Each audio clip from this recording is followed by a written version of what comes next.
were doing all I kinds of bounced wacky borscht. stuff. I'm gonna tell her I bounced borscht. Ugh. Hey guys, Dave from Nerdarchy, for nerds by nerds, hanging out with these couple of nerdettes today, and we're going to be playing some 5th edition Dungeons and Dragons as the Scarlet Sisterhood game continues. And this is session 6. When we last left off, our heroines were getting a little wacky and crazy in the poor man's pub. There was magic going off. Harak was there hanging out with Agatha. I think they kind of had a moment, as well as we're dealing with things with all the players. They've just had a kind of a traumatic experience where they've all had their memories altered in some way. Agatha had a chunk of her memories ripped out, as well as Kenna as well, and Monty. So everyone's a little traumatized from that.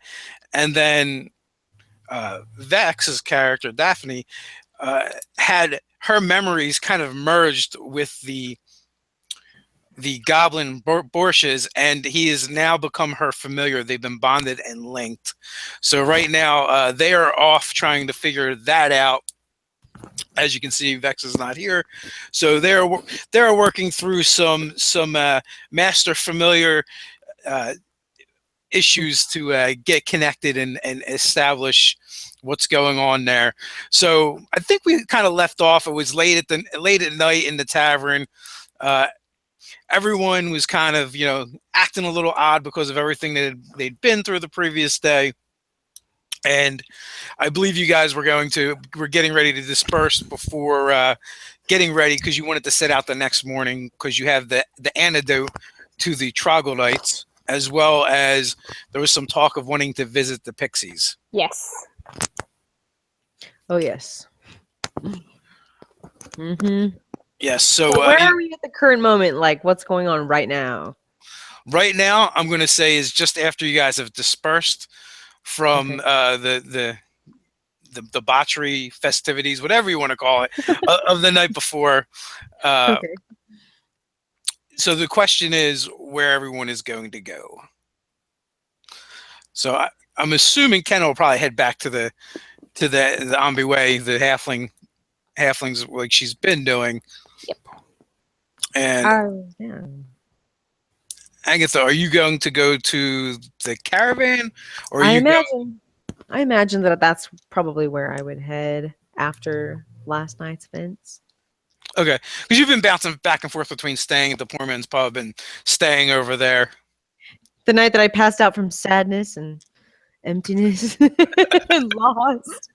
That's not where I stay. That's where I passed out. I'm going to go stay with the halflings. Okay, so you're gonna let Daphne and Borscht work through their issues and go hang out with the halflings. Oh, and there's actually a surprise waiting there for you. You're probably not gonna see it in the middle of the night, but no, I can't believe this. Well, as a player, I think you might know what I'm talking about. But but Agatha herself, she has not experienced it yet. No. So at the end of the night, Harak had bid you farewell and offered to walk you back to where the Ambi Way were staying. Nice. And he's surprisingly sober for all the events of the night of that night. I'm like low-key apologizing for my friend's behavior.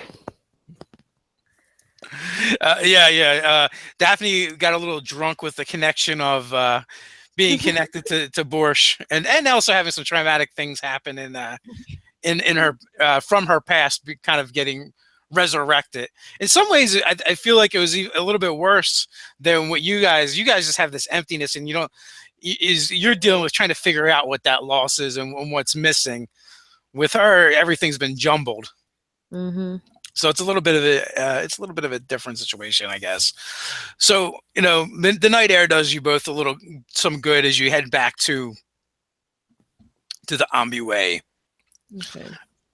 What are your passive perception checks? 15.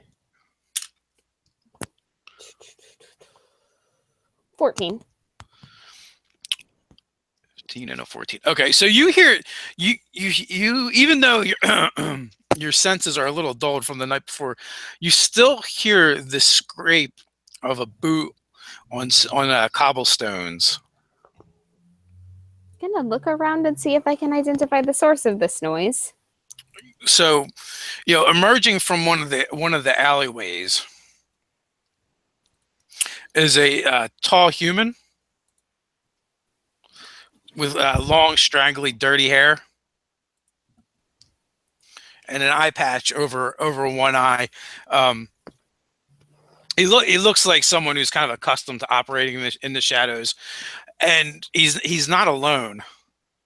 And, Good. him and a group of other men, hard looking men, begin kind of funneling out of the alleyway. And they don't really seem to be paying attention to the two of you, but they're looking right at Harak. I don't suppose this is a meeting of the knitting club. That would be a good guess. And Wow, I'm glad I have Harak there. he might be Right? glad you're there. Yeah, What'd you do, Harak? Why are they staring at you? there is there is about a dozen men. Wow. Including the one that seems to be like the leader, and Okay. they start circling out around you guys. I'm gonna make a big production of counting them all, and then go. I think they're a little bit outclassed. Harak, his voice comes out kind of low, and a rumble. Bisk, it doesn't have to go this way. I'm like, Harak, what the hell? What are you talking about? And then the one that appears to be the leader, the one Harak just addressed, he locks his single eye on Harak and in a kind of like a nasally voice, you should have never put my brother away like that. You should have minded your own business. We would have paid you good. Oh, this is gonna be fun.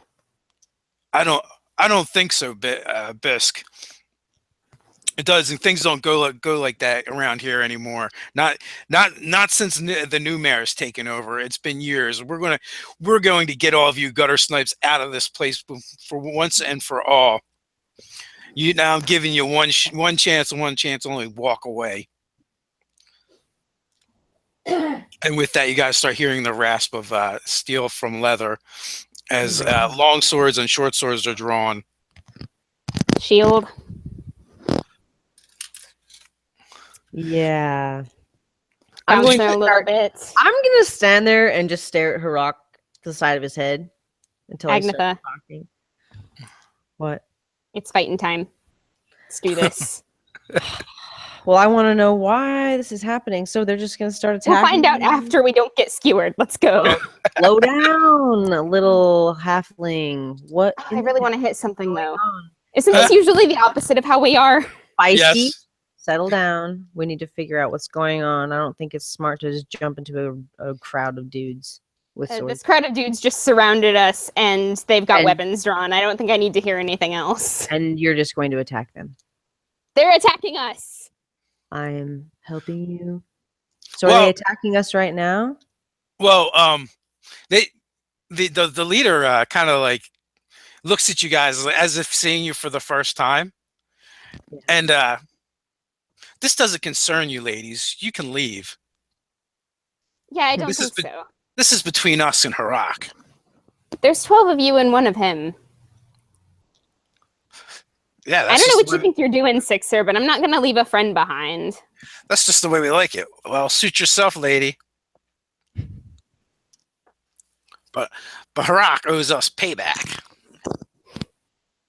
Okay, so I'm going to ask Harak what he's going to do. Well, when you ask Harak what he's going to do, he goes, I'm going to put my boot up this dirtbag's rear end. That's what I'm going to do. Just like I did his brother. Oh, Oh my gosh. I'm so excited. So what do you want to do? Kenna? Insert I boot look at up you, you rear. look at Let's me. do this. You're ready to fight. I'm ready to Yes. fight. All right, bring it. I guess So, that's what we're doing. I guess give me initiative. Well, I rolled a 19. Oh, well, nice. I was gonna say, remember also you have advantage, but you can only really get Yeah. one better, Yeah, exactly. That's nice.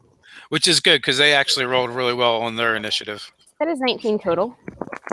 Okay, you guys are. Oh, right on. Okay.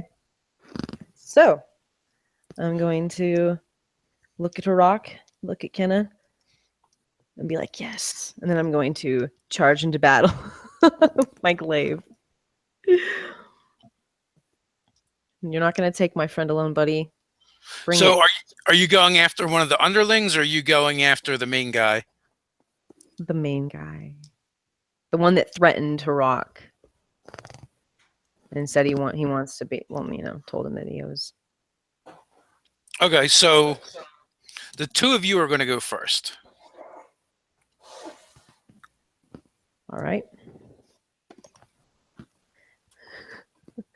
I'm going to dive in with a fury. I rolled a 15 on my attack. Okay.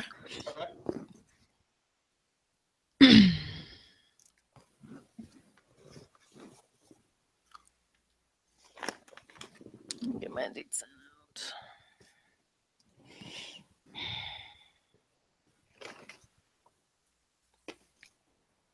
And that would be a 15 To damage. to damage. Okay. Oh, question: Are you raging? Are you raging or not? Yes, I'm going to rage. So actually, yeah. So those first, that was right. I did add my, Okay. and then that was +2 on the second. Okay. So a total of 15, and you still have another attack. And that's a 10. 10 on the die. Mm-hmm. And Plus, yeah. that is going to miss. He your first attack, slashes across his legs. The second one, he manages to get his longsword in the way and block it. And you are up, All right. Kenna. Well, I'm going to pick one of the smaller boosted animals and attack. So that is 16 on my first attack. Yep, that hits. All They're right. wearing leather armor, and now now that you've gotten closer, and you can see the leader move. He's wearing splint mail. We are in the middle of town, so I am going to make it a point to be non-lethal if I can.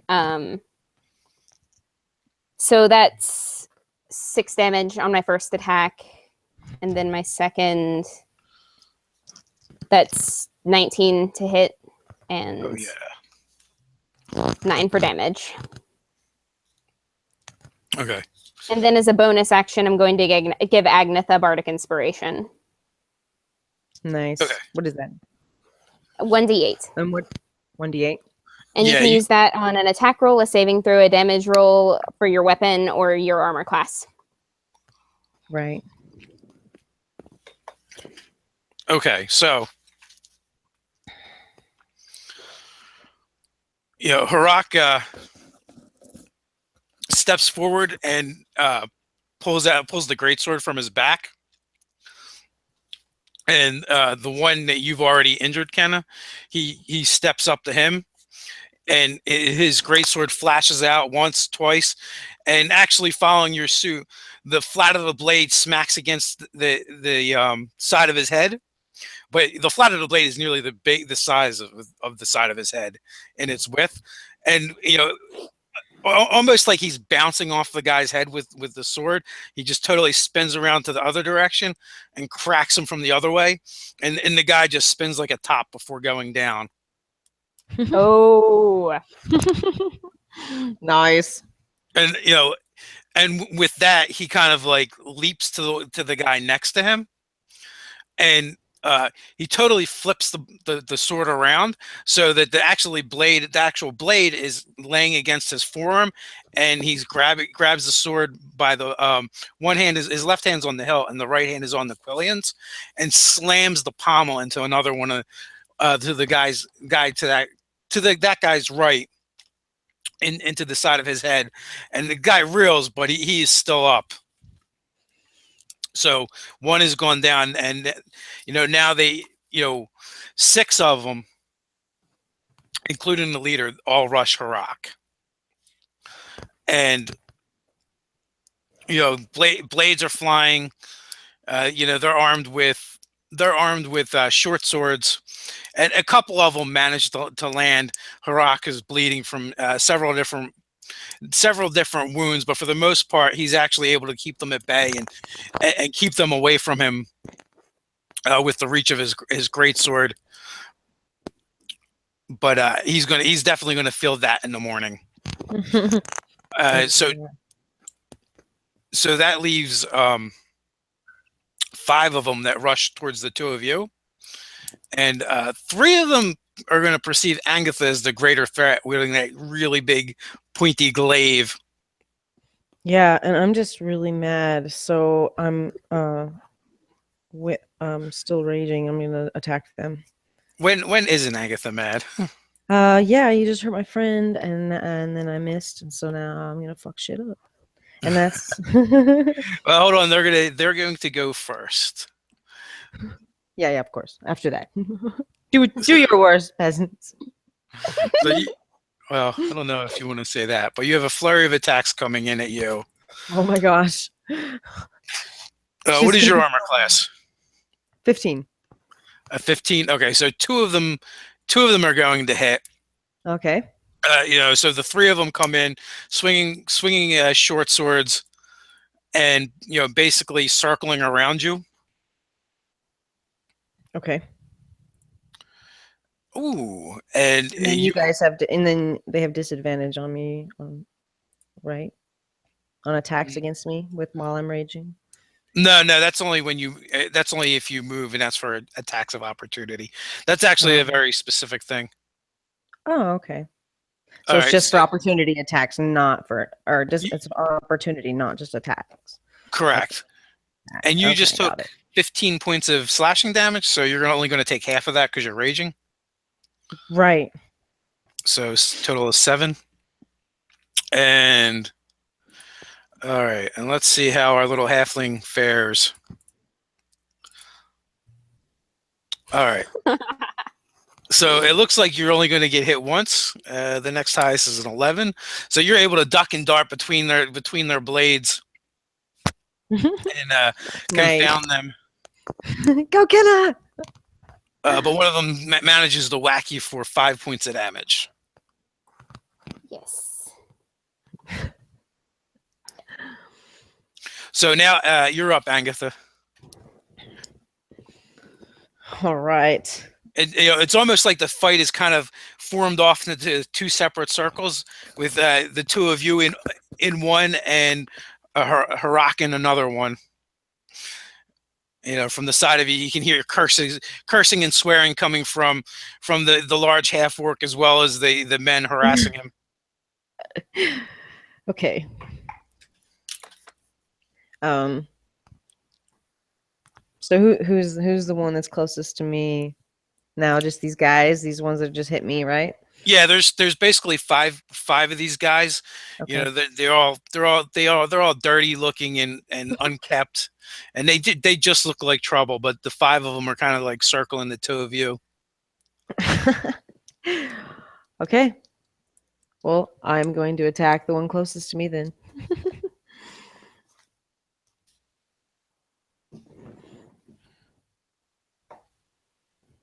I wish my thing worked, but 7. Okay, that is actually A 21. Okay, 21 will absolutely hit. So, are you going to try and reach past one of the ones to get at the leader, like that you attacked the last time, Where or are is you the just leader now? Where's he doing? he broke off to go after Harak? Okay. Okay, so I think I would definitely want to charge after him then. Okay, you could definitely do that because you have a reach weapon, and he didn't really go that far. Okay. So, how much damage did you do?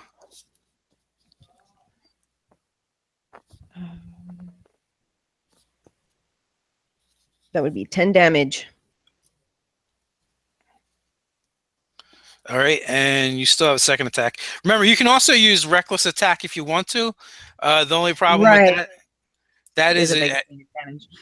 yes, and there's a lot of them. I would like to save that in case I get like really hurt or something and I can't get out. I would Okay. want to like save that. I don't know how much damage these guys can really do yet. She's a little bit, you know. So 14 to attack. Is that 14 total? Yes. All right. The four actually that is not going to hit. You know, almost with preternatural awareness and speed, he's able to dodge your glaive as he's fighting with Harak. Okay. Oh, dang it. But the first shot did land. You Okay. were up, Kenna. All right. So I'm getting just gonna the one that's closest to me, not particular on which. My first attack is 15, and the second one is that's not 15. That's a 18, and then the second one is 23. Yes, they both hit. And you know, as he dodges your second attack, Agatha, a quick quip over his shoulder. I'll deal with you wenches once I'm done with Harak. Not on my time, buddy. I'm going to kick your ass. So 10 total damage, and then I'm going to use my bonus action to give Harak some inspiration because he's got like 6 guys on him and needs it. Okay. And oh crap! I didn't use my inspiration. I should have done that. well, there's plenty of time for that. Yeah, for sure. What was your total damage again? I'm sorry. 10. 10. That's what I thought.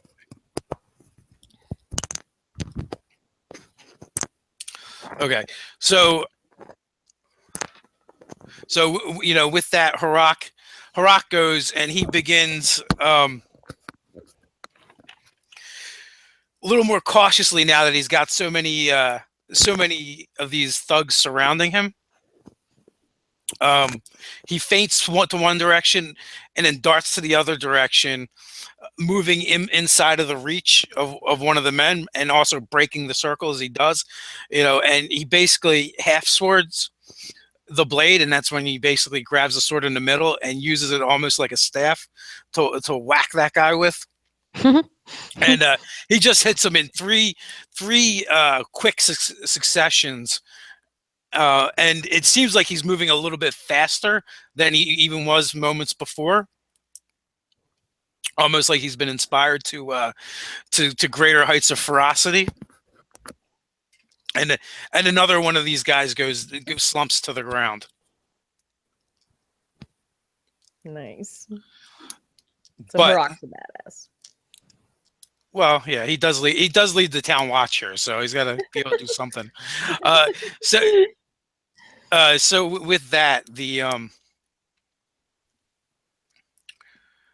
rest of them, you know, basically swarm him, and again, it helped him a lot that he was able to move out of the circle and kind of keep his distance from him. But they land a few blows once again, and he's got some bruises and he's bleeding from a couple more scratches at this point. He's still moving pretty well and looks to be okay. But it's clear he's not going to be able to do that forever. Right. All right, Agatha, the same 3 that have been facing off against you move in. I'm gonna stay close to Harak and help him fight off whatever's trying to hurt him. And Okay, so in order for you to have done that, you'll actually have to move past them You have to move past them, and it'll expose you if you do that. So someone will be able to take a swipe at you. Can I use my dash action? But then the eagle thing you were talking about, that will raise your armor class against that one attack. Or what is it? No, they get disadvantage, right? Yeah, you have disadvantage on the opportunity attack.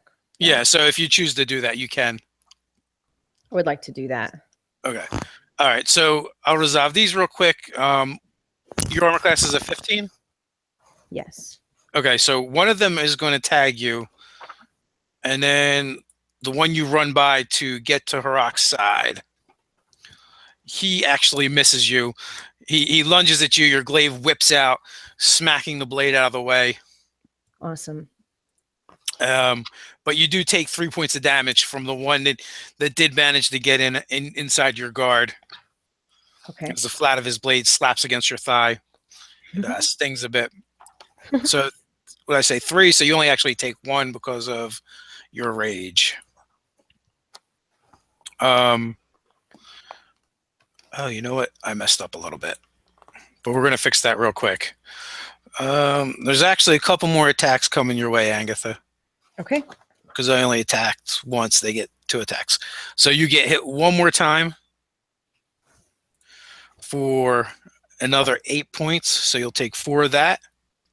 And that one actually manages to open up a line on your calf.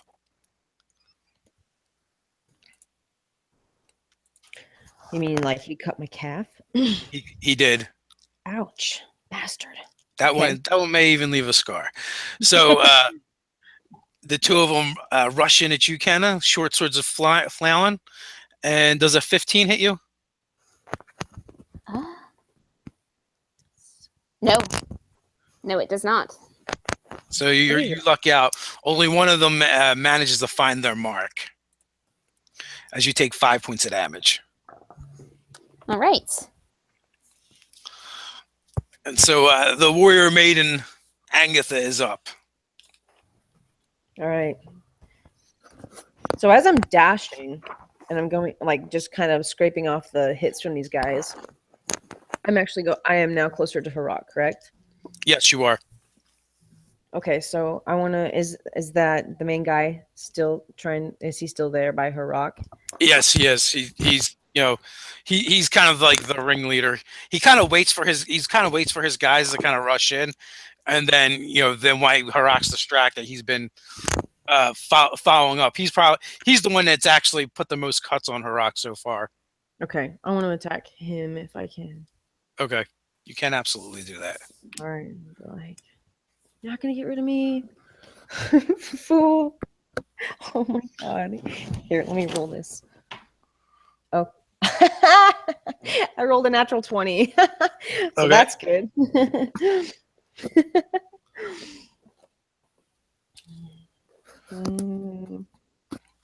So okay, and that's 8 to damage. And then I'd also like to use my initiative, or my bardic inspiration, I mean. Good call. So you get to double that die as well. So you get to roll 2d8.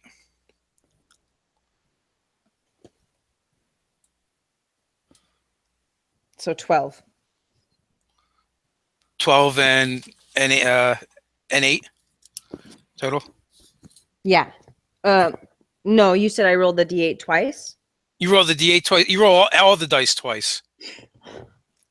Am I doing my d8 for my for the damage or no? That's from the inspiration. So the way it works is you're going to get your glaive attack. Yeah. Which I believe is a die 8. I mean a die 10. So it's going to be 2 die 10 plus 2 die 8. Oh, okay. So what did I tell you it was before? 8. 8 and 12. 12. So you probably just needed to roll one more die 10. Yeah. Okay. And I rolled an 8. Okay, so that's a total of 28. Okay. Perfect. So I used my inspiration on my damage. Okay, got it. All right, and you still have my one second more attack? Yep. Right. Okay. 11. 11 is not going to hit. Scrapes off Okay. of his armor. Oh my gosh. Okay. So I hit him once. Yes. He's That's good. actually pretty tough to hit Yeah, it sounds like it. compared to the other guys. That's okay. I'm mad enough. I'm gonna stay and try to kick his ass. I'm like, it looks pathetic. So I'm like embarrassing Harak right now. you're up, Kenna, and you're kind of alone now. Kenna gives this wicked little grin, gives a bit of a theatrical flourish, and casts greater invisibility on herself. Nice. And then gives more inspiration to Agnetha. Yay! Thank you. Right on, Bard. Awesome. So, okay, so the guys that were squaring off against Kenna are now kind of like looking around, trying to figure out where she went. And, they're kind of listening and looking and talking to each other. With that, Harak, he kind of rushes through the whole the gang of guys that he's been fighting, seeing that their leader Bisk has been beaten up pretty good from Agatha. He decides to take advantage of it. It takes a couple shots for his efforts, but when he finally gets to him, he basically charges him with his greatsword, almost like using it like a spear. And Bisk tries to parry it, but his blade just kind of bounces off of the greatsword. There's just too much momentum behind it, and just as he gets to Bisk, he flips it and brings the pommel up in like an uppercut lunging strike under Bisk's jaw, and he just goes flying, completely vertical and horizontal, and then lands like 10 feet away, bouncing off the cobblestone ground roadway. But it takes him out of range for to get any of the other guys, and he kind of is checking to making sure that Bisk is down. Seeing that, his guys kind of scream in rage and swarm over Harak, including the two that were on Kenna. So he's got 6 of them that launch themselves at him, and he kind of gets like buried underneath of like all these guys, and it is Agatha's turn. Okay. Well, I'm gonna go. I'm just gonna basically take the aspect of the bear here and get really, really mad. And am I still raging now? Yes, you are. It lasts like Right. it lasts pretty much for the length of a fight. Okay, I'm going to just try my best to get all these guys off of Harak and protect him. And Okay, so you want to actually try and you would make a grapple check to move them, and you can. I'm going to try to move them off of him, or am I going to attack them? Oh no, it's up to you. I want to just start attacking them. Oh, okay, I misunderstood what you were saying. It sounded like you were trying to throw them off. No. If they're gonna try to kill Harak, I'm gonna try to kill them. I mean, they're threatening our lives now, so I think it's come to that. So it's come to this. It's come to this, fools. All right, make your attacks. All right.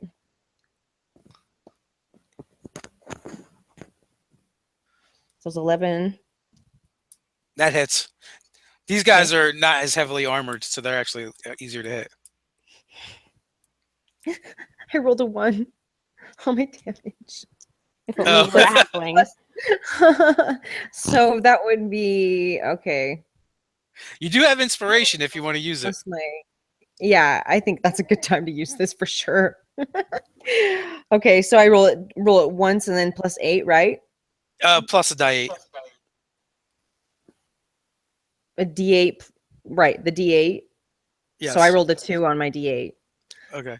So you did twice as good as you did before. So what is the total?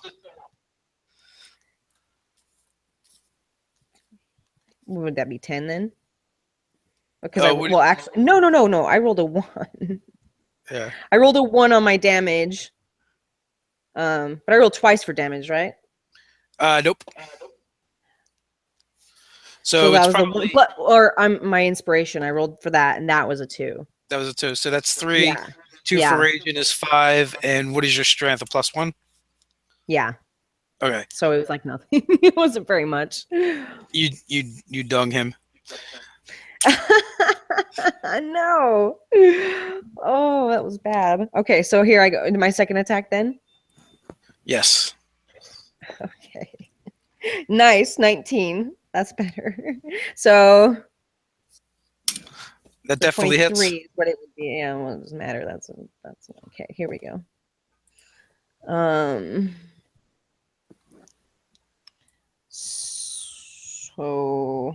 so that would be 4 for damage. 4 damage. Okay. So Yep. that guy had already been kind of beat up a little bit, Horrible. and he goes down. Nice. Awesome. Well, that's good. One more down. So Woo! so did you run him through basically? Yeah, I'm gonna just be mean. Okay. So your glaive basically on the second strike, your glaive just bursts out of his back. Oh yeah, I guess. I'm not even trying to victory kill. I'm just so mad. They're attacking my friend. All right, Kenny, you're up. All right, I'm invisible and get advantage on my attack rolls. Awesome. That is correct. That was a good move. So, first attack, that's 19 total. Second attack is 25. Yep.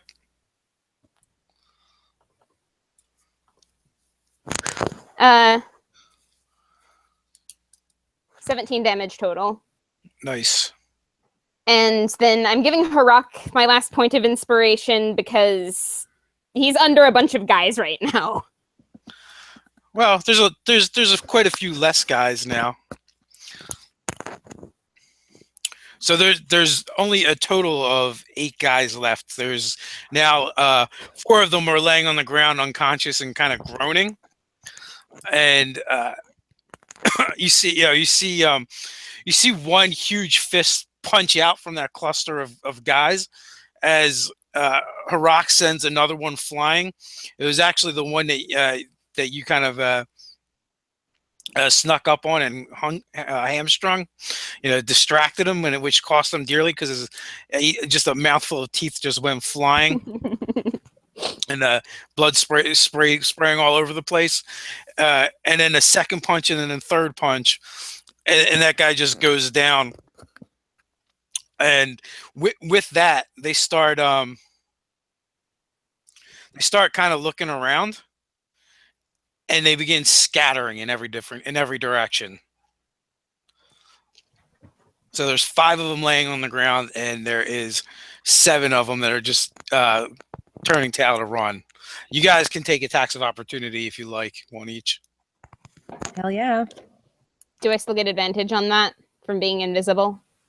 Well, you attack, so I don't think you're invisible anymore, unless you have greater. It's greater invisibility. Then you do. So it's 21 to hit. Yeah, absolutely. 9 damage. Okay, and Agatha? Yes. You gonna take a swipe? I'm gonna do reckless attack Okay. for sure. Now that they're all running away.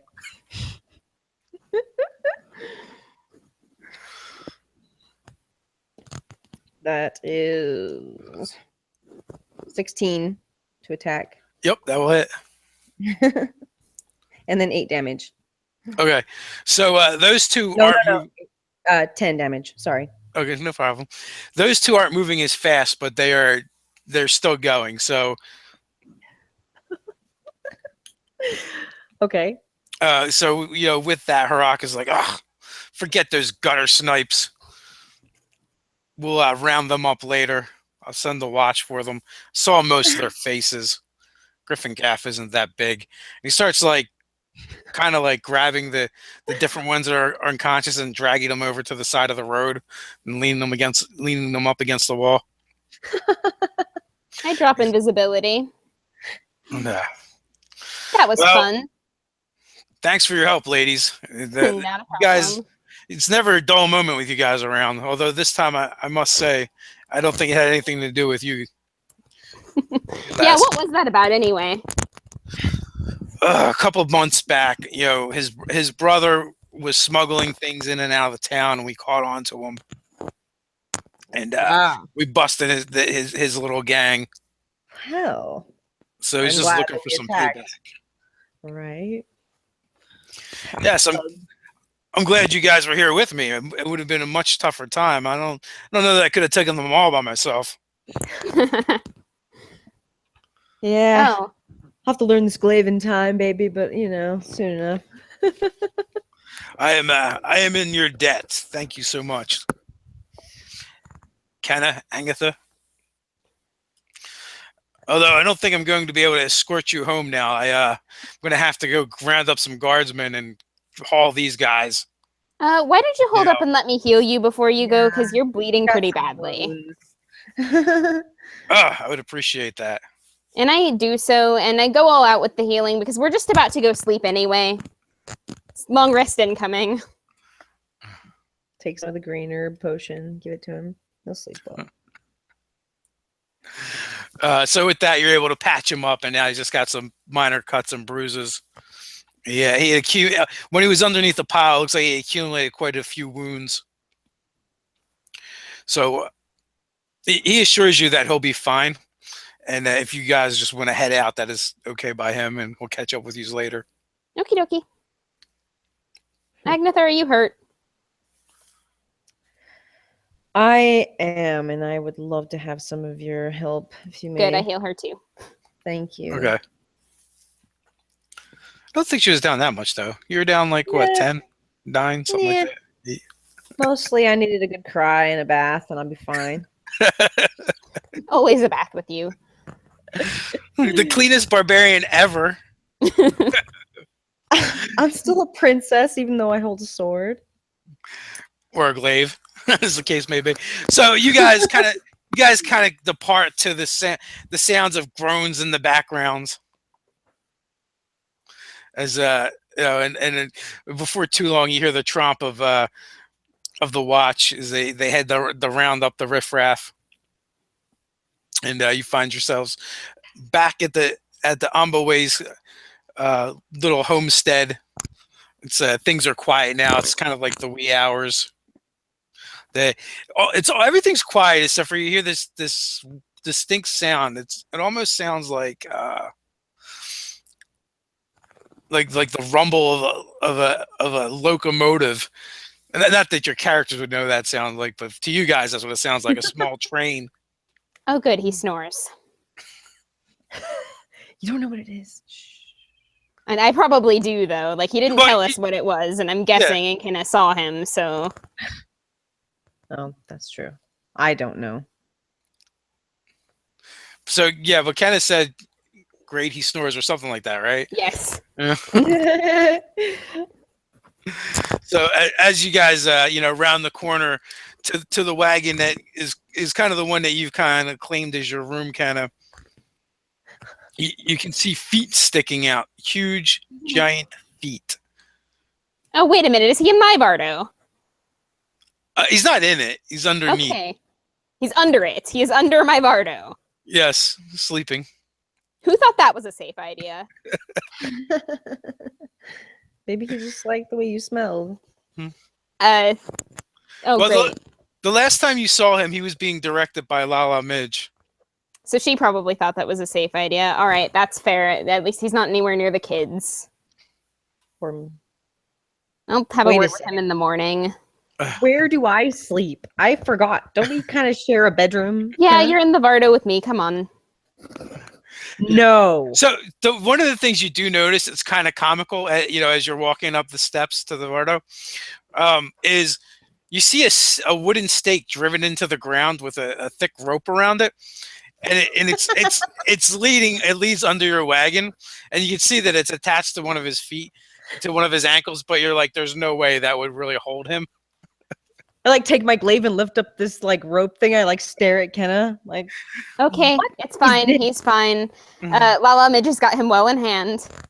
I hope. That's it. Midge! Midge! No, don't wake her up. It's the middle of the night. We can talk about this in the morning. We find can her. get some sleep. Yeah, it's like 2, 3 in the morning probably. I'm gonna go wake her ass up. No, come on. And have her explain No, to me. you're afraid of Lala Midge, remember? Or do you I not am not. remember that? Do you? I'm full of rage. I need a bath. Wait, And I Agatha, just don't did you deal forget? with Did it. you forget that you're afraid of Lala Midge? That might have been something the crones took from your head. You know what? You're something the crones took from my head. I don't think that's true. Come on, let's get some sleep. I know you're really tired, and we can go get nice, luxurious baths in the morning before we leave. I promise. I'll pay. You forget. I'm a barbarian. I am just fine with sleeping in the woods. Good night. Oh, so you're gonna go sleep in the woods just because there's a troll under my bar now?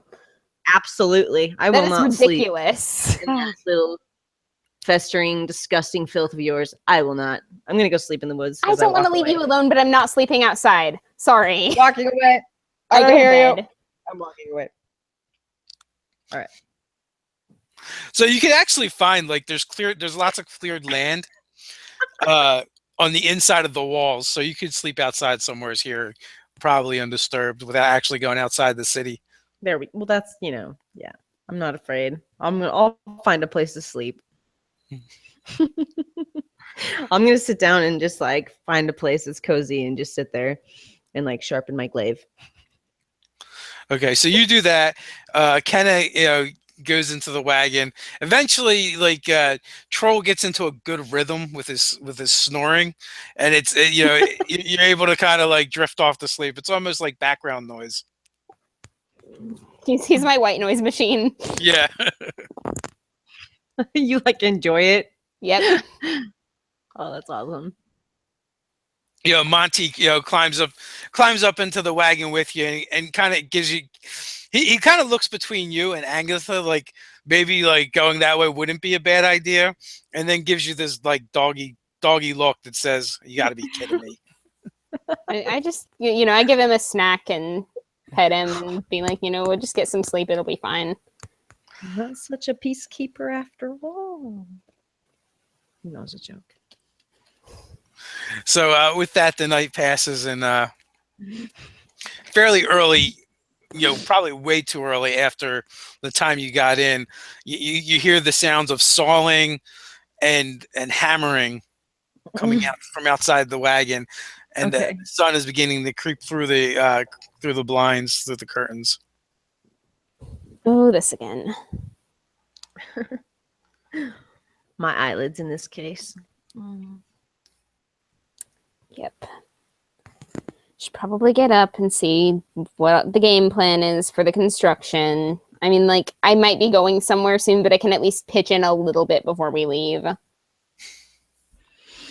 I'll feel bad if I don't. You were thinking about the construction? I'm in the middle of it right now, so... Yeah, so and that's probably like when you wake up, the first thing you realize is the absence of the snoring. How did he get out from under my wagon without waking me up? It is a halfling wagon. That is a good question, but you were sleeping, so you don't know. I don't. Well, when you do look, and when you come out of the wagon, you can see like butt grooves that have been like drug in the ground, a little trench where he looks like he crawls out from underneath. At least he was polite about it. And in the distance, you can see him. You can see Troll, the ogre, lifting large planks of lumber and handing them up to the tiny carpenters as they begin framing, which is going to be a large common house. Cool. And then you see just a couple dwarves working, a few humans that the envoy must have hired for assistance. The kids are the kid. As you're looking around, the kids come out of nowhere as to swarm you. Oh, hug spins for everybody. Hello, kids. They're extremely happy to see you. There's 9 of them, and they're all in various states of dress, and they're all dirty already. As they've been playing in the dirt in the mud. I see you've been making mud pies. But they do inform you that Mara has put out the breakfast already, and there's still some left. You better get it before a troll realizes there's stuff left. Oh, yeah, that's a good point. Better go for breakfast. I'll see you guys around, and I hug them each, make it a point to hug all of them before I go. So you can find some biscuits and gravy. They're still a little bit warm, but they've been sitting out for a little while. Just the way I like it. And as you get closer to where the work's going on, you do spot something that's a little bit odd. In Troll's long straggly hair, here and there, you see ribbons. Oh, la Midge. Or did the kids do that? You're thinking probably the kids. He let the kids do that. Oh. I don't want to like him. He's making me like him. This is not fair. With that, Lala Midge comes out and comes hobbling over to you with her little walking stick. And another late night, huh, Missy? Yeah, there was some kerfuffle in town. Yeah, I heard from the stories. It sounded like you're involved in the middle of it. More like the peripheral. To me, it sounds like one of these days one of your friends is going to get you kicked out of these taverns you keep visiting. Maybe. I think in this particular instance, we were on the right side of the law, though. With all that magic and stuff going on in the tavern? Magic and stuff going on in the tavern. Oh, that. Oh, yeah. That wasn't me. That was somebody. Oh, I know it was somebody. I'm fairly certain I know who the somebody was. Oh, yeah. I mean, don't be too hard on her about it, though. Well, what are you gonna do? Gnomes. They're the most practical of lot. Sometimes. I don't know. Defexis is really clever, though. Yeah, sometimes gnomes are like that. Sometimes they're too clever. They get themselves in trouble all the time. I think out of the three of us, she's probably the least likely to get herself in trouble unless she's been drinking. And I've only ever seen her do it once, and she had a really good reason. Well, hopefully she's gotten it out of her system. I'm sure. Have you seen Agnetha? I have not. She kind of stormed off last night because she was not really at home to the snoring. But it'll be fine. She'll get used to it. Well, I guess, but I don't know. Troll has been quite the help around here. He eats a lot, but he's worth every penny. It certainly looks like it. They said after a year, we have to let him go, though. Well, I think by then he'll have a bit of a lesson in empathy with other people. It seems like he's already well on his way. It's like any beast. You keep it well fed and taken care of. Well, Midge, he talks and stuff. He's perfectly sentient. You can't say things like that. She kind of chuckles and says, barely. Okay. Grandma. I know. But he's been a great help. It would take all of us to get just one of those beams up there. Yeah. It's definitely going to be better timing at this rate. Anyway, is there anything I can do this morning before we head out? She gives you a list of chores that you could help with. Cool. Kind of like menial stuff that just needs to be done. I finish breakfast and go do those things. What do you have any tool proficiencies?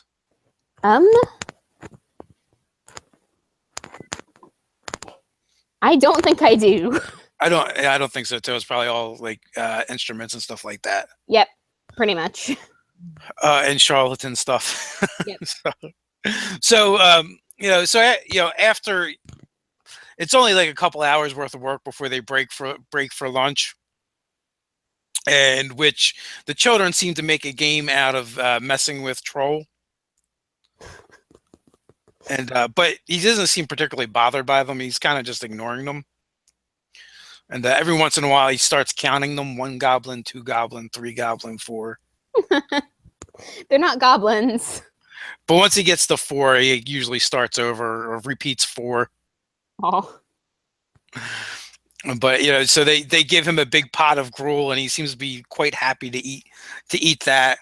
At a glance, you can see they're really just feeding him the leftovers. Mm-hmm. But he doesn't seem to mind.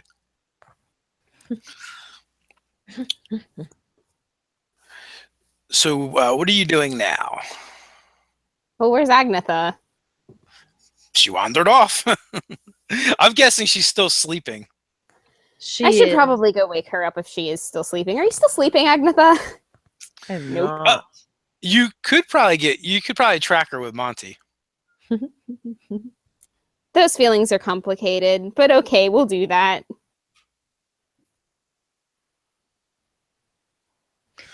So after too long, you find her like curled up against the wall, between the wall and the tree someplace. She just seems to be just getting up now. She definitely got more sleep than you did. Actually, I've been awake for a few hours, but I've been sitting by the fire, just kind of smoking on my pipe. Just stewing, poking the fire, not eating breakfast. You didn't eat. You didn't eat.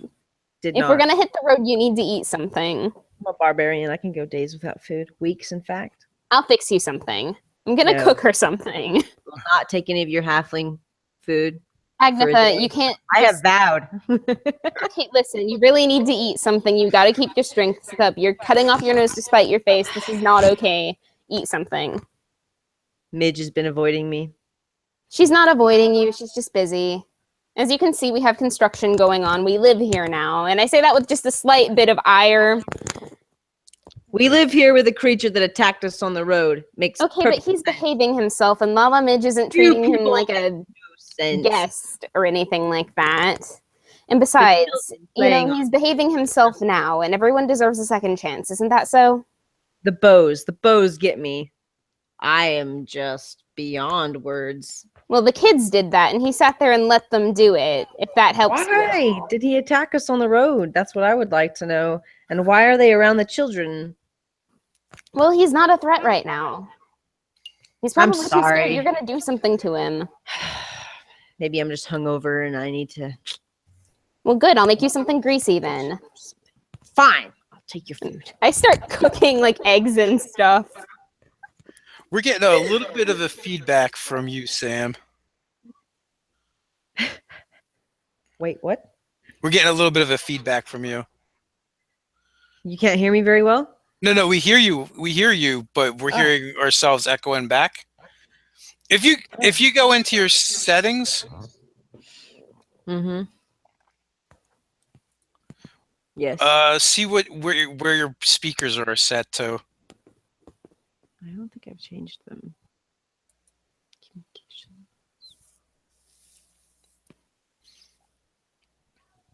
Speaker, Realtek.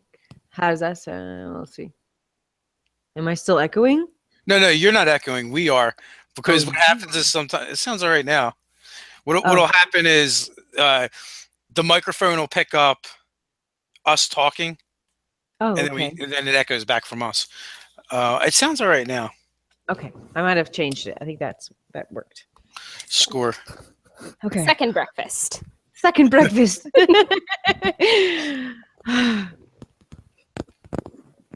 Because you can bet I'm also eating second breakfast. Agnetha's just lost in her stewing from losing her memory to this thing. So creature. I'm thinking we've got some pixies to visit today. Maybe that's what I need. Pixies are always a good pick-me-up. Pixie pick me up. I would take coffee, but since you guys don't have coffee, Let's go see the pixies. Give me some pixies. Nice. Whatever, halflings would probably have dank coffee, right? I think Probably like very about hearth and home and stuff like that. Right? They probably have the best cup of coffee you've ever had in your life. I kind of picture halflings as being more like tea drinkers myself. Yeah, maybe it's more of a half elf thing, and so that's why I'm like liking my black coffee. We like leaf water. Fine, pixies. Yes, I think that's a good idea. Maybe it will at least help me clear my mind. I'm sorry. I've just been so. Oh, it's all right. It's been a difficult time for everyone involved. I'm just not used to these societies of people and being in the whole world of civilization. I guess I'm not used to it yet. I do such things so differently back at home or wherever I'm from. So, Can't really remember anymore. what was that like anyway? Tell me on the road, because I'm very interested to hear your stories. Okay. Yeah. I'll tell you what I know. Cool. So you guys set out. Within a few hours, you guys find yourself at the Hunter's Lodge, which is a bit of a misnomer because when you get there, it really is kind of set up like a really extravagant tavern, more so than a Hunter's Lodge. And you can see various aristocrats mixing and mingling with more wilder folk, the rangers that roam the land, protecting it from various threats. And behind the bar, or not the bar, but the counter, there's one section where the bar is, and there's another section where it's almost like a front desk to like a hotel or would be like a hotel, but it's the same young man that was there when you guys had visited previously. Hello again. Greetings, my ladies. What can I do for you today? We're here to visit the pixies. Those guys. Yeah, they're right where you left them, sort of. Haven't been giving you too much trouble, have they? They've been fairly well behaved. The guardian spirit pretty much keeps them in line and keeps them from getting too outrageous. I mean, they play their pranks here and there, but for the most part, it's become a bit of a sport amongst the nobles. Oh dear. It's considered a good omen if you get pranked by the pixies. Oh, that's Agnetha awesome. looks over at Kenan and goes, "This is exactly what I have feared." And I look back at the guy. Who's been behaving who? I'm worried about these aristocracy of people. Go Well, I ahead. assure you, my lady, everything has been well in hand. I'm sure it has, good sir. Let us move on. Don't mind her. She didn't get a good amount of sleep last night, and she ate breakfast late. Come on, Agnetha, let's go say hi. As you will. And kind of just waves you off to the back end, to the back exit, to where the grove is. Cool. Gonna go up in there and look around and see if I can see a pixie. Finally, we're in a good place, away from civilization and Forgot how much you liked this grove. buildings. Yes, I love this place. I feel very much at home here. I like it too. So the first thing that you actually see is the enormous tree that's kind of in the center of the grove, that you come to before getting to the altar, which is on the other side. And once again, you see see a spectral form kind of drift out of the tree, and it is in the shape of a half-elven man who seems to be fairly young. But kind of from basically your Yeah, I remember who he is. yeah, he's basically the spirit of Fallon Leafblade, who used to be the former mayor, and you had spent some time amongst the townsfolk gathering up all kinds of rumors and stories, and you heard various ones, but you were able to piece together and a piece of information that isn't really common knowledge, and that is that the previous mayor spirit had actually haunted the town for some while, and wandered until he was put to rest. And when he was put to rest, he actually his spirit kind of reincarnated into a fae spirit that now watches over this place. I am going to be particularly kind to him because I'm very interested in his story. I've been like working on composing a ballad about it in my spare time. Awesome. Greetings, travelers. What can I do for you? Oh, we came to visit the pixies and you, if you would have it. Absolutely. The most of the people that visit this place are not the kind that I like to consort with. Oh, is They that so? well, they're very material, and I I don't know. agree. I don't think they fully appreciate the grandeur of the natural realm here. I agree with this. But of the pixies, you say, they they seem to be adapting very well to life here in the Grove. Mm. We had to set some ground rules in the beginning. Oh dear. What were they Uh, doing? well, they they all regaled me with the tales of the different sports they were making within the city, and some of the things, eh, uh, especially the night when you basically met them, and that is totally not acceptable. Oh, my eyebrows have completely grown back. So there's that. Oh well, that is good. That's a good start. But yes, they've been pretty well behaved. They just they only meddle with The the pixie, townsfolk a little bit. they picked up some, pixie bad pub behavior while they were in the city. Nothing too And bad. Agatha, you feel something a light on your shoulder, and you feel a little bit of pressure, but barely any at all. And you can hear the hum and buzz of pixie wings Hmm. as Tika, the pixie, appears on your shoulder. Well, hello there. And on your other shoulder, you feel the same amount of pressure as Taka appears on the other one. The rest of them seem much more subdued and a lot shyer than all the others. I am going to find a place to sit. I'm going to get my violin out. I'm going to start playing the song that I played when we were the Pixie Parade on the way here to begin with, and try and like lull them into a sense of comfort so that they'll come talk to me. Okay. So, well, it's not hard to get Tika or Taka to talk to you at all. They've taken to you guys and greatly enjoy your company. So they come right over to you. The rest are a lot more a lot more timid, but eventually they begin to appear one by one, and before you know it, you have several dozen pixies kind of dancing and quietly singing around you as you play your violin. And when the song ends, I'm going to ask them what's been happening and, like, things that they've heard, things that they've done. I am going to act very interested in everything they tell me, even the things that don't seem relevant.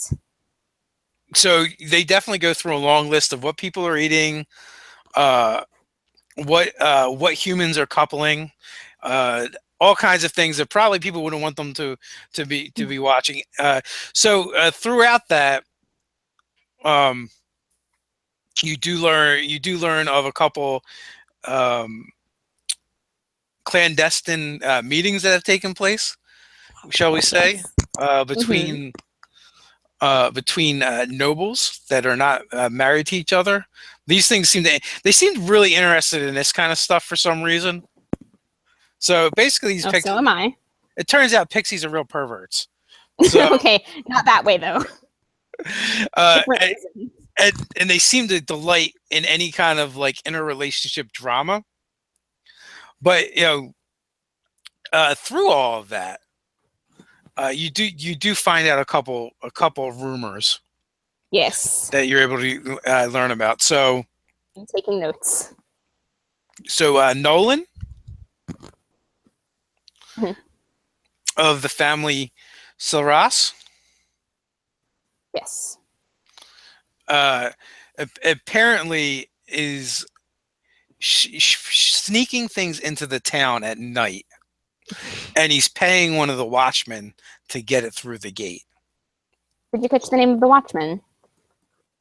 They did not. All right. That's fair. And it appears that he was talking to someone who was basically setting up this deal, and they don't know who that person was. And really, like, there's a lot of talking that goes on for you to just get that little piece of information, and you kind of have to piece it together, because clearly, even though they speak common, they understand it, they don't really understand all the nuances of the conversation or exactly what they're talking about. The context, they don't have any context. Oh, that's perfectly fine. I am just fine piecing that together on my own. So a lot of times when you're dealing with the pixies, it's almost like getting information from a parrot. Yeah, I just sit there and politely coax them and get them to continue talking, because eventually they're going to say what I want to know. I will spend hours sitting here talking to them and getting all the things that they want to say, even if it's difficult. I am a very patient halfling. And one of them actually, one of the other pieces of information that one of them gives you is the secret ingredient to Everwin's bread. All right. And I think you guys actually went there to eat the first time with Harak. That was the cat place, right? Yes, the place with the cats. Yes, and it is so it is probably the most sought after place in town to eat. And so one of the ingredients, you actually know what the secret ingredient is. Okay, are you going to tell me? So it's a particular type of mushroom that gets ground up and put into the bread. And it's a family secret of his. I will not be repeating that to anyone, but it's interesting to know. They're just giving off the information. And then you also learned of there's a manor inside of the town of Gryphongaffe where mushroom men are being kept. Okay. That's interesting. Wait a second. I've been drinking lots of mushroom ale, and now I'm really groggy and hungover. What the fuck is going on? Oh, I don't think it has anything to do with that. I'm sure those are normal mushrooms. I don't think so.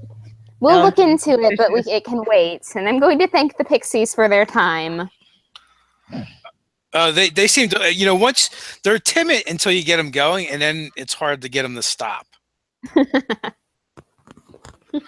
And you also end up having this that comes from sifting through a lot of what rabbits and squirrels are doing as well. Oh, that's perfectly fine. I'll sit there and act just as interested in their rabbit and squirrel rumors as everything else. They seem to kind of have trouble differentiating between the people and the animals. So all of that probably takes about 4 hours. I am totally okay with that. I have been sort of meditating under the tree and listening to pixies go throughout my meditation, you could say. Okay. I sincerely hope we haven't been boring you, Agnetha. I'm sorry. I really did need to do that, though. Nope. Not at all. Not at all. I've been sort of, watching everything and just sitting there and listening and trying to be more, inverted. So, while you're meditating, the guardian spirit does approach you. And kind of just he sits next to you and begins meditating with you. This is the spirit from the tree, right? Yes. So it actually, he kind of comes out as a being and can. He basically looks like a half-elven ghost. Okay. Huh. I like this. Okay. So I'm going to sit with the guardian of the tree. I like that. That's cool. And he'll sit there and talk with you quietly for a while, if you seem receptive. I am. Okay. I am going to just sort of tell him, that I appreciate his company and that I've gone through some things lately that have kind of made me kind of go and become an introvert somewhat, and I'm feeling confused, and he sort of, I feel like, eases my discomfort. He makes me feel a little bit better. He looks at you with what you can only guess is a deep understanding. He seems to connect it to your pain, and I also know what it means to lose. I've suffered great losses that I cannot even remember. This place here, he kind of looks around and holds his hands out. This place is my penance. Maybe that's where we all are, huh? She feels a little better by that. It is perhaps a kinder fate than I really deserve. Indeed. Perhaps that's how I shall see my fate. And she becomes very inspired by this and realizes something, and she humbly thanks him and just continues to sort of sit there and bask in the light of the tree, I guess. Anytime, my child, this place is open to those who seek succor.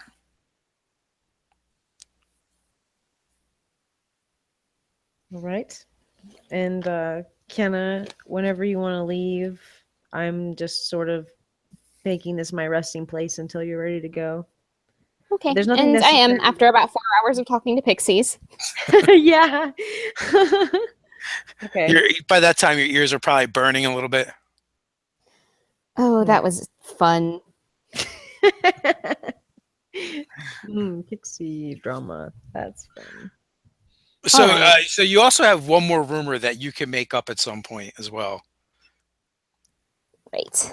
And I believe you had one left over from before too. So. Oh no, you said 2, and I haven't told you either of them yet. Okay, so you're up to 3 then. Cool. So we can delve into that at a later point when you're ready to unveil them. When you say this, are these rumors that I'm able to insert into the flow of rumors, or are these things that I make up that I heard from other people? You could do either. I'll leave it up to you. So you can have agency to kind of create something in the world with them, or Kenna can put something out there and it'll be accepted as part of the rumor mill. All right, Kenna wants to start the rumor that Agnetha has arm wrestled a giant because it tickles her to do so.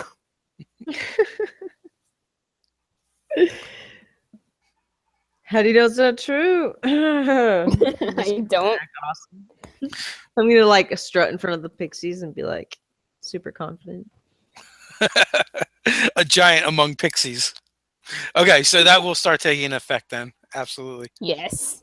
Okay. So what are you guys doing now?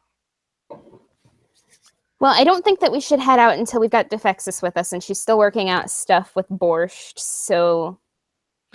Maybe we should go... I'm kind of thinking that,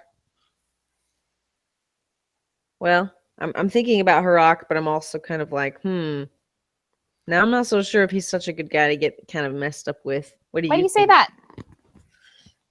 Oh, I know he's taking care of a lot, but we're also on our own mission. He seems to have a lot of people that don't like him so much.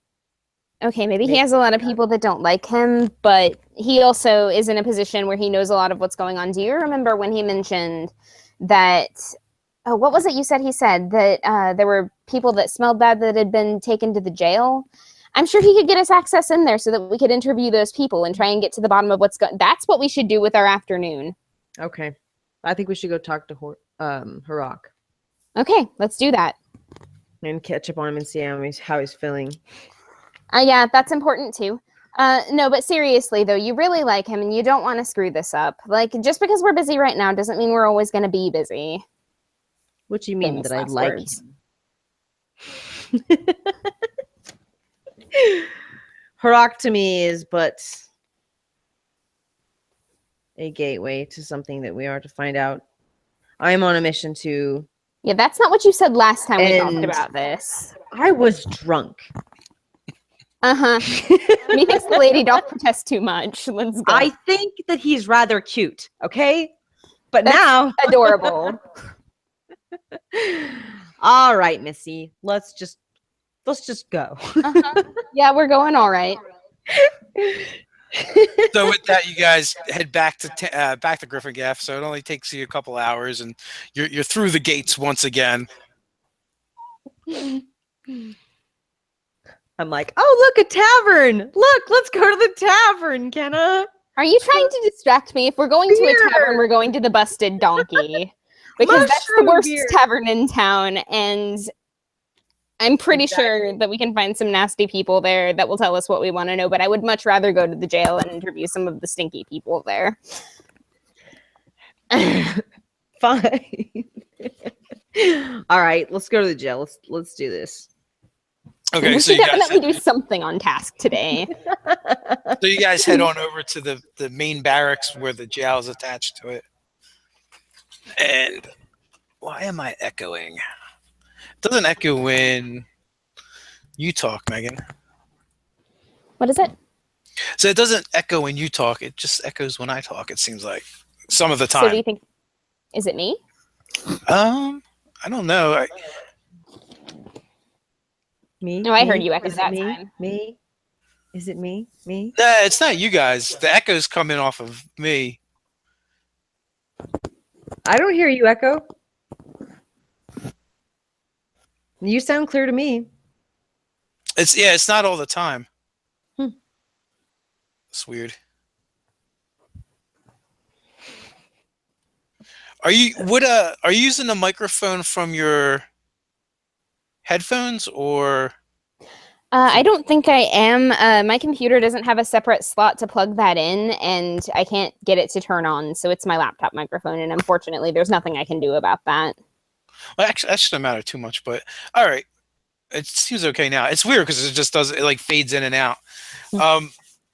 All right, so you guys are at the jail. What is that? You looking for Harak, or are you trying to gain audience with some of the vagrants? Ultimately, I would like to speak to some of the vagrants, but Harak is a good way to do that. Okay, so Yeah. he is actually not in today. He's actually at the council chambers where he's going to be busy with duties there all day. All right, so who are we dealing with today? You've got one of his lieutenants, Lenny. All right. Okay, Lenny. So let me explain the situation as best as I can. All right. My companion here is on a mission to figure out what's going on with this drug that's been going around, Stank. And we heard that you had brought in some people that smelled really bad, as evidenced by the, how that goes. We'd like to talk to those people if they're not troglodytes already. And even if they are, we can fix that, so. Whoa, troglodytes. Yeah. Yeah, he's like, what? He was kind of like half paying attention until you said troglodytes. So do you have troglodytes in your prison? Not yet. I hope not. He kind of like looks over his shoulder and talks to one other. We don't have any troglodytes, do we? It's like, no. Well, But you guys are friends of Harak. I've seen you around, and and I heard about that brouhaha the other night. So I guess I can escort you to where we're keeping the prisoners, and as long as you don't cause any trouble. me, trouble never. So they got them all in one cell on the far end, and you smell them before you see them. Oh, good. And he's like, "You're lucky you're coming here now. It was so much worse before, and whenever we get a new one, it's just so bad." Would you spray him down with the hose? So, can you tell me a little bit about those situations? Is there any strangeness and erraticness to their behavior? What are the typical symptoms of someone who has been using this particular substance? Well, the first thing is they just smell really bad. It's awful. It's almost like they bathe in skunk. Oh, that's pretty terrible. It is, and it's the worst thing. They don't even seem to notice. It's really bad. And then, on top of that, after a while, they're always twitching and scratching. It's really disturbing to watch.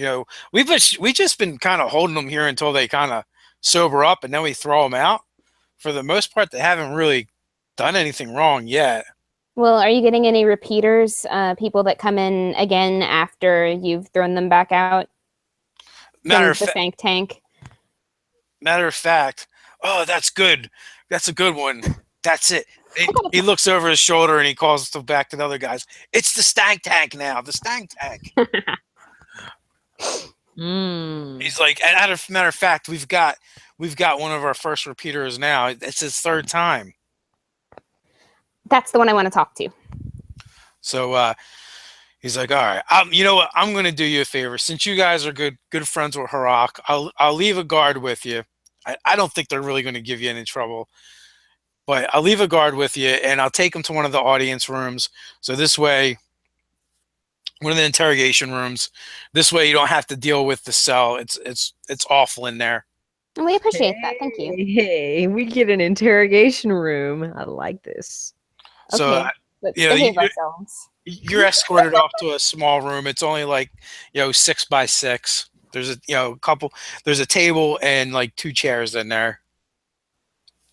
And after a few moments, a bedraggled gentleman that actually, when you look at him at first, you think he's much older than he really is.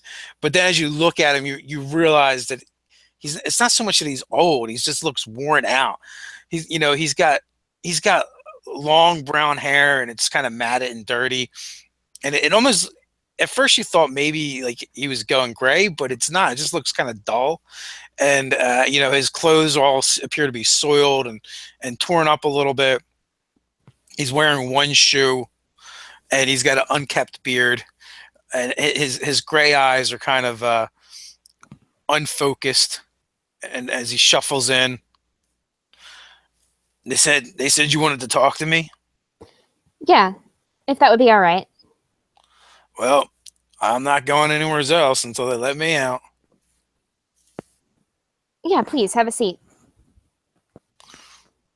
So he shuffles over and throws himself into the chair and just kind of looks at you, sighs.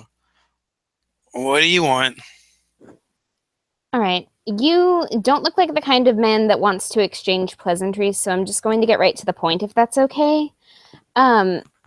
He begins twitching and scratching. Hey. And you see, like, as he scratches, like, the skin starts to flake away. Does it look green underneath at all? It looks like it's an angry red color. And Okay. do you want to examine it? Yes. So you're gonna have to hop down and go around the table and look. Here, may I have a look at your arm? It doesn't look green, but it does look like there's kind of scale. It looks almost lightly scaled underneath. Okay. Not so much. It doesn't actually look like scales per se, but like the scale pattern. I want to try something that might help you feel a little better. I'm not going to make any promises, but it's worth the attempt. Do you have any of the musk? No, I don't. Actually, that's part of what I wanted to question you about. I was sort of wondering where you score. Well, I usually go and meet my guy over at the Busted Donkey. Yeah, that's pretty much what I thought. And Agnetha, do you have the stuff we got from Sheena? What? Oh, yeah. Did we lose her? No. Oh, there she is. No, we got it. Okay. I'm going to gesture for that and like get the eyedropper, and I'm going to be like, okay, this is a really odd request, but would you just a drop of this, just take it and see if that makes you feel any better. Is this stuff as good as the musk? It might well be. I haven't used it myself yet. I haven't had any since yesterday. I really just need a little bit, just something to get me through. That's all. Yesterday. Well, this might be that thing. They took all my stuff. I don't have any money on me, but I can get you some more. I can get some later. Okay. For the time being, just take this, all right? And I'm like holding up the eyedropper. Okay. That little bit, that's gonna do it? That's gonna do it. Is this like some new stuff? Yeah, you could say that. He seems a lot more cordial now that he thinks that you guys are gonna give him something to get him high. Right. Oh, Kenna. I just want to see if it fixes his arm and if it like brings him back from the point he is, or if they have to be full troglodyte before it'll work. So he opens his mouth for you to put the drop in there, And I do that.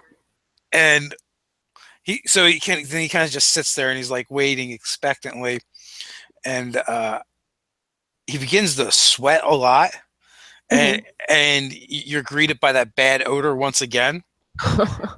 But it's almost like it's almost like he's going through like detox, but rapidly. And he shakes a little and starts to drool just slightly, and you can actually as you're watching, you actually see his eyes begin to clear and uncloud, and he takes a deep breath and sighs. How do you feel now? Like you lied to me, man. Yeah, I know, but this is really important. I mean, what's wrong with just pipe weed, bro? I don't feel sick anymore. Well, see, I mean, this stuff in particular, I'm not saying don't ever do anything, but this stuff in particular, it's really gonna mess you up. I was fine as long as I kept getting just a little bit. Well, yeah, but now you shouldn't need it anymore. Where were you getting it? He said the busted donkey, but who is it How? that you were What form? What was it? getting it from? I was getting it from a fellow who went by the name of Darwood. Darwood. Yeah, I don't think that's really his real name, though. Well, I don't imagine that it would be. It seems like a really weird name for a dwarf, you know? A dwarf. Yeah, I mean, that is a very strange name for a dwarf. It's more something I would expect to come from an elf. Yeah, you would think a dwarf would be like Durrock or Durmetal or Beer or Deer something. Not wood. There ain't no wood in the mountains. So we usually get ours like this. How do you acquire yours? Well, usually in the evening, Durwood, you can find him hanging out at the Busted Donkey. Him and his crew. How many people are in his crew? Are they dangerous?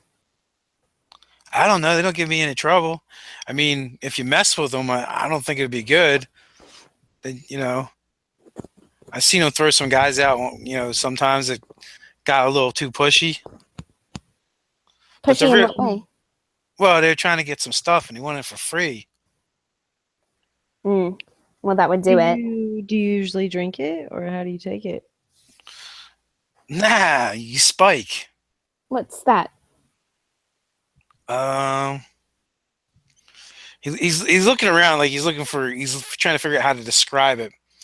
They come in these and he holds up his fingers about 4 to 6 inches apart.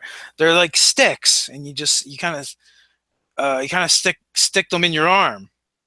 Oh. So really serious stuff, huh? Oh, I know. Someone told me how to do it. They use hollowed out porcupine quills. Yeah, bro, I've done that before. It's like shit. Just lie to him, Kenna. Well, tell him what he wants to hear. Well, there's nothing like musk. Yeah, musk. That's the good shit. Totally. I'm sure that's true, but have you seen what happens to people who go off of it? It's kind of new around here. Hasn't been here that long. Well, we've seen what happens to the people who go off of it. It's really not pretty. Do you know what a troglodyte is? Troglo what? Don't scare him. Is that a new kind of dance or something? No, it's a creature. It's a very primordial looking creature, very green, very reptilian looking. It's what they turn into when they stop taking it, and I promise you, I'm not telling you that to scare you. Whoa, man. Are you shitting me? No, I'm not. Come on, you can't just go turning into monsters. That's crazy. I absolutely guarantee that's exactly what's happening. I will roll a check for this. Hold on. No check necessary. He does seem a little skeptical though, and he's like, "So you're saying this stuff is really bad?" Yeah, it is really bad. When you get back into the stank tank, look at the arms of some of the other guys and how scaly they're starting to look, just from being off it for a little bit. Well, there was a couple guys that disappeared. Yeah. They're the ones that first brought it around. They're not around no more. How much did they take though? How much do they have? Well, they probably started taking it like a week or two before me. And what were their names? Do you know? There was Goran, Mm-hmm.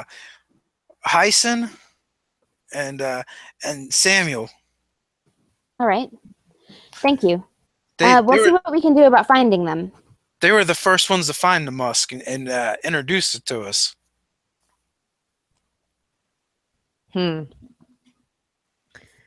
And they were giving it to you in the form of a porcupine quill? Yeah, they stick the liquid in their stuff in it, and they seal it with wax. All right. And then you inject it? Yeah, you just stick it right in your arm. It shoots right in. Mm-hmm. Yeah, that's Well, like what I've done too. Totally. Yeah, okay. Just making sure we have the same stuff. listen, Oh, I'm telling you, that's what's likely to happen. And if you pay attention to the guys who are off of it, you'll see it. We can fix that. We can make sure that won't happen, but that doesn't mean go back and do it again. That just means we're helping you for now, okay? I guess I don't want to turn into a monster. No, No. nobody does. You're not going to turn into a monster. It's okay. Yeah, you already took the antidote. You'll be fine. But We're not even entirely sure that this is the right thing, you know? So we're just asking you questions. There's nothing going on. No troglodyte. No worries, man. You're not going to tell Durwood and his crew that I told you where I to don't find. even know your name, Absolutely. friend. Nope. We just had some questions. That's all. And don't tell me your name, because that way, if he did find out that we knew something, we wouldn't be able to tell him who told us anyway. Right on. You're pretty smart. I have a few. Are they going to let me out of here now? Get out. Let's go. I looked to the guard. And Yeah, so fill that up. he kind of looks him over. Like, it looks good. I mean, usually once they clear up, we let them out. What did you Well- give him? It's an antidote. And do you mind if I see to the other guys in the stank tank as well? Sure. If we can get rid of them, that'd be great. One less Okay. thing for us to do.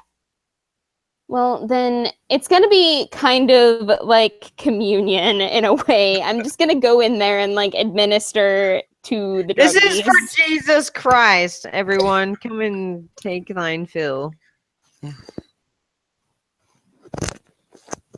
Like, I know you're First, feeling they're a pretty little- bad now and you're really itching, but this is going to help you, sort of thing. It doesn't even get to that. A couple of the guards just start dragging them out one by one, and they just pull their heads back and make them take it. I'm not going to try to fight with the guards because they're way bigger than I am and they let me in there by their own grace. So, but I do look a little bit uncomfortable with this manhandling. So with that, the same process repeats. It happens even faster though.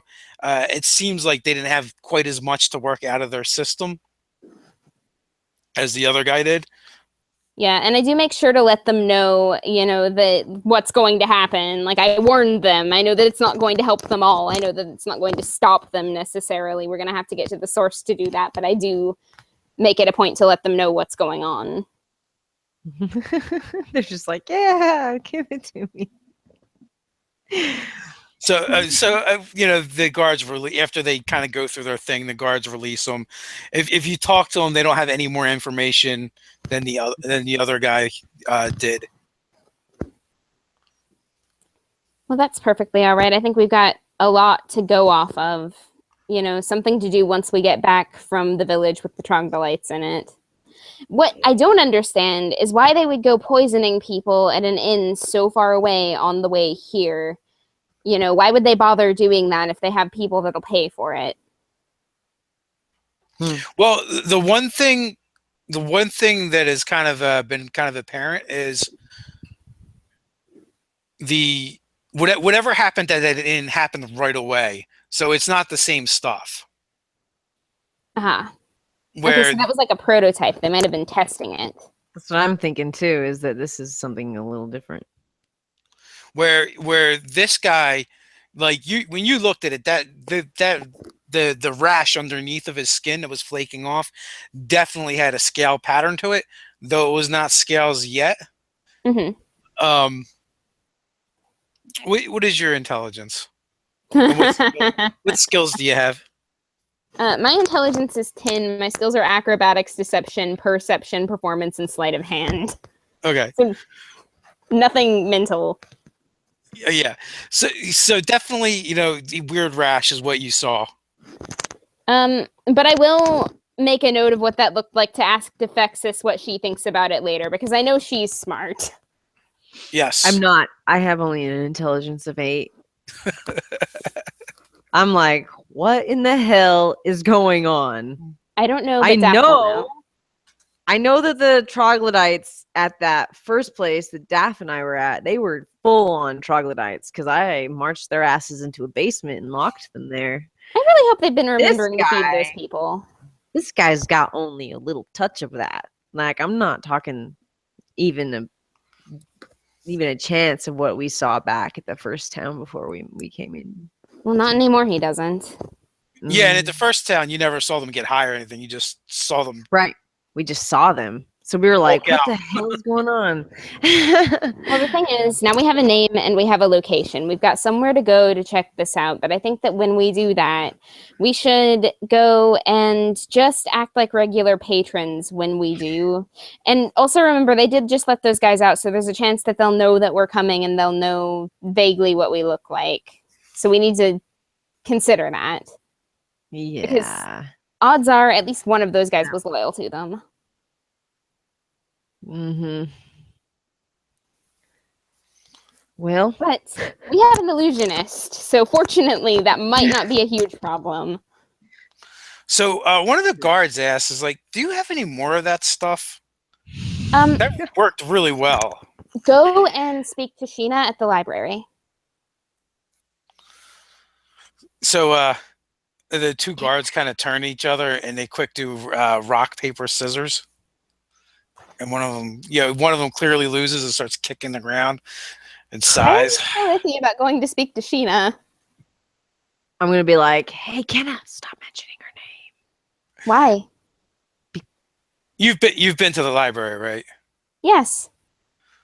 Describe. Do you remember how he described how to find Sheena's workshop? Oh, that's right. Things explode. Yes, that's the stuff that's not so bad. Would you like for us to pick it up for you? No, it's all right. We'll go. They didn't sell their souls to get it either, so shush. and you can see when he kind of like shakes his head at the other guy and is like, "Oh, go." You can see that it's kind of, you feel like it's kind of like a game amongst them as well. Who draws the short straw. Oh, that's funny. So what do you guys want to do now? Well, I don't want, same problem I had last time. I do not want to go to the busted donkey without the full party. That really feels like we need all of us to be there. And so for the time being, it might be better to do other things. We could go find the rock, or we could just go look at different stores around town, maybe. Ooh, window shopping. I like that idea. Let's do that. Yeah. Okay, so you guys are able to do that. And, I think we're going to wrap up with you guys heading over to check on Daff. Okay. And one of the things you notice, there's a freshly hung sign above the bar, and you walk in, and it's like one of the first things you notice as soon as you walk in, and it clearly states in common, no excessive uses of magic in the common room. Oh my god, we had to do with that sign being implemented. This is awesome. We have staked our claim in this town. So with that, we're going to wrap it up here a little bit early. Hopefully Vex will be feeling better and we'll be at full strength next time. I will let her know that she was missed. And with that, until next time, folks, stay nerdy. Stay nerdy.